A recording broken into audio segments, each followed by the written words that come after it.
సాధారణంగా ఎక్కడ చినుకుపడ్డా కొల్లేరుకు వణుకు లేదు. బుడమేరుకు వరదొచ్చినా, తమ్మిలేరు పోటెత్తినా, రామలేరు పరవళ్లు తొక్కినా ముంపు మాత్రం కొల్లేరును వీడటం లేదు. కొల్లేరు ప్రక్షాళన పేరుతో గతంలో చేపల చెరువుల్ని ధ్వంసం చేశారు. కానీ కాలక్రమంలో సుమారు 20,000 ఎకరాల్లో చెరువులు వెలిశాయి. సో 2006 తర్వాత ఇప్పుడు పెద్ద ఎత్తున ఫ్లడ్ వచ్చింది. సమస్య మాత్రం యథావిధిగా కొనసాగుతోంది. ముంపుకు కారణం తాము కాదంటున్నారు రైతులు. అయితే అసలు పాపం ఎవరిది? మరింత సమాచారం స్పెషల్ కరెస్పాండెంట్ రవి అందిస్తారు. కొల్లేరుకు వరదలు వస్తే వేలాది ఎకరాలు ముంపుకు గురవుతాయి. వరి పొలాలు కావచ్చు, లేదా చేపల చెరువులు కావచ్చు. వీటన్నిటికీ శాశ్వత పరిష్కారం ఏంటి? ఈ శాశ్వత పరిష్కారాన్ని కనుగొనడంలో విఫలం ఎక్కడ చెందుతున్నారు?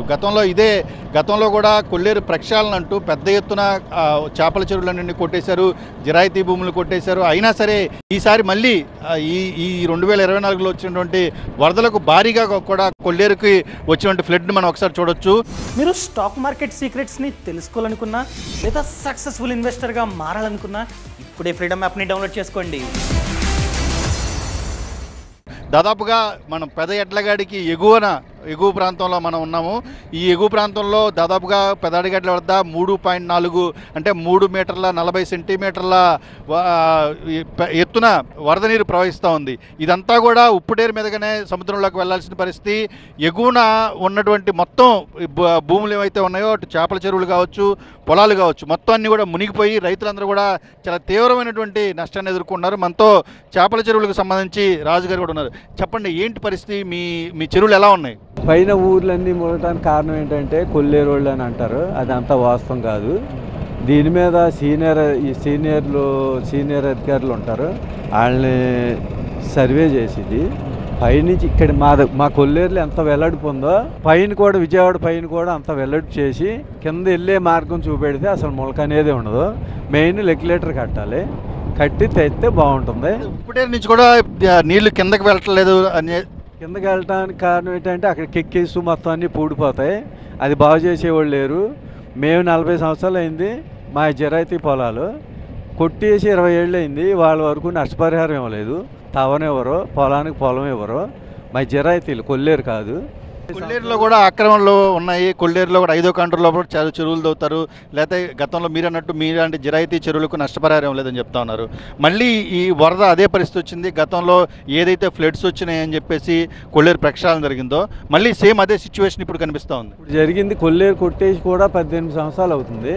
ఇప్పుడు ఎవరో 1-2 ఎకరాన్నా తవ్వుకుంటారేమో తప్ప మా జిరాయితీలతో సహా మాకు ఇవ్వలేదు. మమ్మల్ని తవనివ్వరు, నష్టపరిహారం ఇవ్వరు. మా గురించి ఆలోచించే రాజకీయ నాయకులు లేరు, అధికారులు లేరు, ఎవరూ లేరు. దీని గురించి అడిగేవాళ్ళు లేరు.